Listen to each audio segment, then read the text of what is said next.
Hello বন্ধুগণ, আসসালামু আলাইকুম। আশা করি তোমরা সকলে ভালো আছো। নতুন আরেকটি ভিডিওতে তোমাদের সকলকে জানাই স্বাগত। আজকে আমরা দেখব মাইক্রোসফট ওয়ার্ডে কিভাবে দুইটি প্যারাগ্রাফকে দুই পেজে নিয়ে যাওয়া যায়। তোমরা এখানে দেখতে পাচ্ছ আমার এখানে মূলত দুটো প্যারাগ্রাফ আছে। দুটো প্যারাগ্রাফ এক পেজের ভিতরে লেখা হয়েছে, কিন্তু আমি চাচ্ছি দুটো প্যারাগ্রাফকে দুই পেজে নিয়ে যেতে, অর্থাৎ একটা প্যারাগ্রাফ আমার একটা পেজেই থাকবে। সেজন্য আমরা প্রথমে ফার্স্ট প্যারাগ্রাফের লাস্ট লাইনের দিকে এসে মাউসের কার্সারটি রাখবো। মাউসের কার্সারটি রাখার পরে আমরা চলে যাবো ইনসার্ট বাটনে। ইনসার্ট বাটনে যাওয়ার পরে দেখতে পাচ্ছ পেজ ব্রেকার। আমরা এখানে ইনসার্ট এ পেজ ব্রেক এটার উপরে প্রেস করব।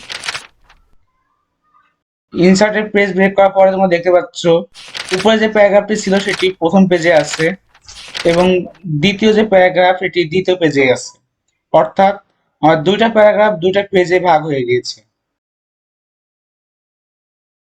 আবার তোমরা যদি মাউস ইউজ না করে কিবোর্ডের মাধ্যমে করতে চাও, তাহলে মাউসের কার্সারটি লাস্ট আগের মতোই রাখবে।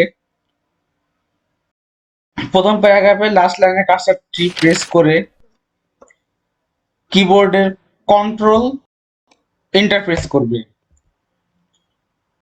কন্ট্রোল এন্টার প্রেস করার সঙ্গে সঙ্গে দেখতে পাচ্ছ তোমার দুটি প্যারাগ্রাফ ঠিক দুই পেজে চলে গিয়েছে।